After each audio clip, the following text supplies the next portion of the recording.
castelo forte é o nosso Deus. Graça e paz. Nós vamos então continuar e trataremos do sola fide, ou somente pela fé. Paulo, escrevendo aos Efésios, capítulo 2, os versículos de número 8 e 9, ele diz que nós somos salvos pela graça de Deus. E ele diz que somos salvos pela graça de Deus mediante a fé. Ele diz que essa fé pela qual nós somos salvos, ela não é obra nossa, ela é um dom de Deus. A fé, então, poderíamos assim defini-la, esta fé salvadora, como o instrumento pelo qual nós tomamos posse da graça que Deus nos oferece em Cristo Jesus, da graça salvadora de Deus em Cristo Jesus.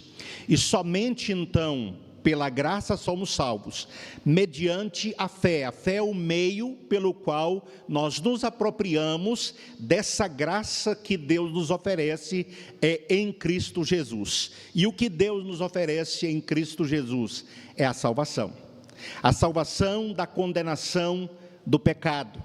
Deus nos oferece em Cristo Jesus, por causa da pessoa, da vida e da obra do Senhor Jesus Cristo na cruz do Calvário, Deus nos oferece aquilo que nós, por sermos pecadores, não temos. Nós não temos condições de permanecer diante de Deus em julgamento. Paulo, escrevendo aos Romanos, ele expõe de maneira maravilhosa a doutrina da justificação pela fé. E interessante que nos primeiros capítulos, ou até o capítulo 3, ele coloca todos os homens, ou ele encerra todos os homens debaixo do pecado, porque todos pecaram e destituídos estão da glória de Deus. Todos são pecadores.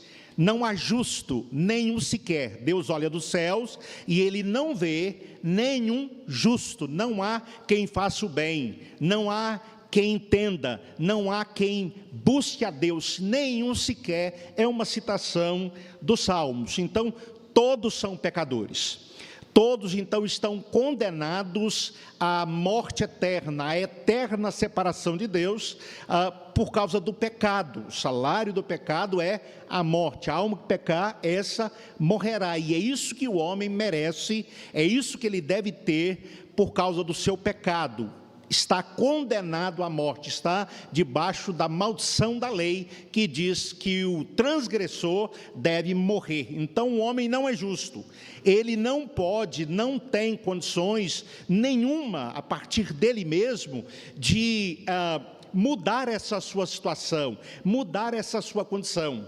Esse homem, para complicar ainda mais a situação, ele está diante de um Deus que é santo, ele está diante de um Deus que é justo, e certamente esse Deus que é santo, esse Deus que é justo, não ignorará o seu pecado. Certamente Deus, ele fará com que a sentença seja cumprida. Ele exige o cumprimento dessa sentença. Sua lei santa, pura e boa exige o cumprimento dessa sentença. Então o homem tem que morrer. O homem deve morrer, ele não é justo, ele é pecador, está diante de um Deus que é justo, de um Deus que é santo, e diante da lei desse Deus, que é justa, que é santa, que fez uma série de exigências, e o homem não conseguiu cumprir nenhuma dessas exigências, então por isso o homem deve morrer. Mas Paulo, a partir do versículo 21 do capítulo 3 de Romanos, ele fala que Deus, como nós vimos o tal Mai expondo, falando sobre a graça de Deus, sola gratia, ele procura a partir do capítulo 3, mostrar que Deus, ele por graça, por misericórdia, por amor, ele oferece ao homem aquilo que o homem não tem. Aquilo que o homem não pode conseguir por ele mesmo, Deus oferece ao homem justiça, a justiça que o homem precisa para permanecer de pé diante de Deus, sem ser condenado, sem que a sentença de morte seja executada. Deus então oferece aquilo que o homem não tem, aquilo que o homem não pode produzir, aquilo que o homem não pode comprar. Deus oferece ao homem graciosamente, gratuitamente. Este é o grande presente de Deus. É isso que Deus oferece ao homem. Ele oferece a graça salvadora, ele oferece a justificação. O homem agora, ele pode receber de Deus aquilo que ele precisa para permanecer de pé diante de Deus, é a justiça de Deus. E esta justiça de Deus, ela é oferecida ao homem por meio do Senhor Jesus Cristo. Não é a justiça do homem, produzida pelo homem, que está aqui em cena. É uma justiça fora do homem, totalmente diferente do ensino católico. O catolicismo ensina que pelo batismo o homem ele recebe a graça de Deus. A graça é infundida no coração do homem, e esta graça infundida no coração do homem, trabalhando no coração do homem, vai capacitar o homem a exercer, vai tornar o homem bom, vai capacitá-lo a exercer boas obras, e à medida que ele exerce boas obras, à medida que ele vai exercitando essa graça, ele se torna uma pessoa piedosa, cada vez mais uma pessoa piedosa, e ele então vai acumulando méritos pelos quais ele vai conseguir se justificar ou ser justificado diante de Deus como um bom cristão, uma pessoa piedosa, é uma pessoa piedosa, é uma pessoa cristã. Então a graça ela é infundida no coração, mas o homem agora precisa trabalhar essa graça que é infundida para que ele então possa conseguir ser justificado diante de Deus. Essa graça pode ser perdida no ensino católico, mas ela pode ser restaurada mediante os sacramentos, um dos quais a penitência. Mediante a penitência, o homem pode trabalhar a ressurreição dessa graça que foi infundida no seu coração. Então, de acordo com a teologia católica, o homem pode ser justificado, o homem pode ser salvo pela fé, mas também pelas obras. É fé e obras, fé e obras. Esse é o ensino da Igreja Católica, esse é o ensino que foi combatido pelos reformadores a partir das Escrituras Sagradas, desde o Antigo Testamento. Muitas vezes a gente pensa que a doutrina da justificação ela é ensinada apenas no Novo Testamento, mas a ideia já está presente no Antigo Testamento. É claro que no Novo Testamento ela é totalmente elucidada, ela é tornada clara para nós, mas já no Antigo Testamento, o homem, o judeu que cometia pecado, ele era perdoado, tinha o seu pecado perdoado, pelo ato de oferecer, segundo a orientação de Deus, um animalzinho em sacrifício do seu lugar.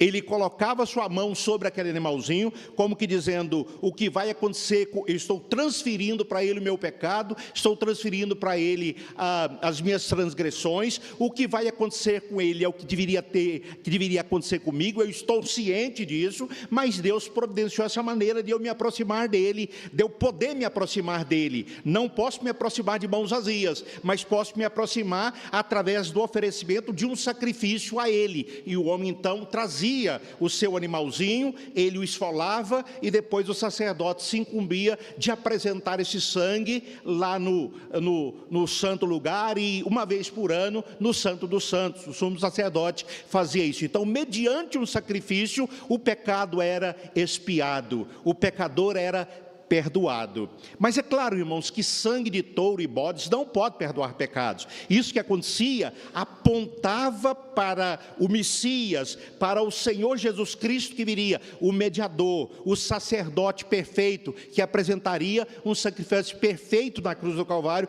para que o homem fosse perdoado, para que o homem fosse feito filho de Deus, para que o homem então pudesse ter aquilo que ele não tinha por ele mesmo, recebendo isso de fora fora, não produzindo isso dentro dele, mas recebendo isso de fora. E esse é o ensino que está dentro dessa expressão, só a fé. É pela fé que nós tomamos posse daquilo que nos é oferecido, ou que Deus nos oferece na pessoa de Cristo, o Cordeiro de Deus, sacrificado antes da fundação do mundo, que tira o pecado do mundo. Jesus, pela sua vida, pela sua pessoa, vida e obra, ele viveu uma vida justa, ele viveu uma vida verdadeiramente piedosa, ele satisfez plenamente as exigências de Deus, e ele ofereceu um sacrifício perfeito, a ponto de não precisar ser repetido.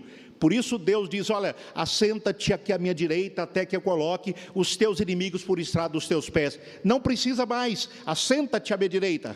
Realeza, ele está glorificado, realeza, mas também autoridade. Ele é o rei dos reis, o senhor dos senhores. Ele está investido de toda a autoridade, aquela mesma autoridade que ele disse lá em Mateus capítulo 28, versículo de número 18: toda a autoridade me foi dada no céu e na terra, e portanto, fazer discípulos de todas as nações. Jesus Cristo, pela sua vida, pela sua obra, pelo seu sacrifício, obediência ativa, obediência passiva, ele realizou um sacrifício perfeito a nosso favor. Ele cumpriu aquilo que foi exigido dele no pacto da redenção. Deus fez uma série de exigências para o Senhor Jesus Cristo, que seria o nosso, que foi colocado por Deus, nomeado por Deus, como nosso representante, como nosso mediador. Então, nesse pacto da redenção foram feitas exigências a Jesus, e Jesus cumpriu todas essas exigências. E esse pacto da redenção foi a base para o pacto da graça, onde Deus nos oferece a salvação, o perdão de pecados e a salvação eterna pela obra de Cristo Jesus, ou através da obra de Cristo Jesus. A vida perfeita de Cristo, a obediência perfeita de Cristo, a obra perfeita de Cristo, agora ela é colocada na nossa conta, ela é depositada na sua conta. Deus deposita na sua conta, como o meu pecado e o seu pecado foi depositado na conta de Cristo, e ele os levou para a cruz do Calvário, e ele pagou por eles na cruz do Calvário. Agora a justiça de Cristo, a retidão de Cristo, os méritos de Cristo são colocados da nossa conta, são nossos agora. E por isso então Deus, quando ele nos olha, ele nos vê em Cristo Jesus, unidos com Cristo Jesus. Ele nos vê em Cristo e ele vê Cristo em nós. E agora então Deus nos perdoa os pecados e Deus nos declara justos. Irmãos, não é só o caso de Deus dizer que nós somos inocentes. Não é só este o caso, você é inocente. Não, o caso é, você é justo. E por que você é justo? Porque você fez alguma coisa para que você então fosse declarado justo? Não, mas por causa de Cristo Jesus. Deus olha para você, Deus olha para mim, em Cristo Jesus. E em Cristo Jesus, Deus, ele nos declara justos. Como diz Lutero, nós somos justos, mas ainda somos pecadores. Nós somos justos, Deus já nos declarou justos no seu tribunal, mas nós ainda somos pecadores, nós ainda pecamos e precisamos reconhecer os nossos pecados e nos arrepender dos nossos pecados.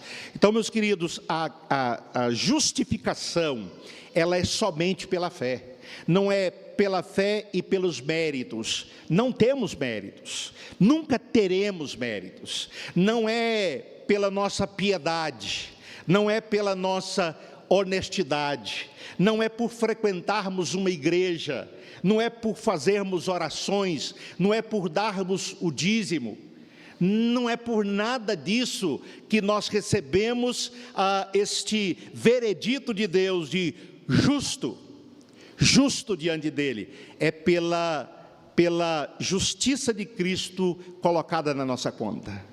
A doutrina da justificação pela fé, ela produz ou deve produzir em nós humildade. Nada que temos, ou tudo que temos foi recebido. Não há nada que eu e você tenha, que a gente seja ou tenha, que não nos tenha sido dado. Tudo nos foi dado por Deus. Tudo é dele, e ele nos deu tudo. E a fé, irmãos, esta fé pela qual nós tomamos posse dessa graça salvadora, do perdão de pecados, da adoção de filhos, não é um mero assentimento intelectual, não é uma mera fé temporal, é confiar somente em Jesus Cristo para a vida eterna. Lembram de Paulo, da palavra de Paulo ao carcereiro em Filipos? O que eu preciso fazer para ser salvo? Crê no Senhor Jesus, e serás salvo tu e tua casa. Direto, crê no Senhor Jesus, e serás salvo tu e tua casa. O que o homem precisa para ser salvo? Crê no Senhor Jesus, para que ele seja salvo. Ele não precisa fazer mais nada para ser salvo. Mas pastor, e as obras? Meu querido, as obras, elas confirmam essa fé salvadora. Tiago e Paulo não estão se contradizendo. Paulo está mostrando como é que nós chegamos a ser justos diante de Deus.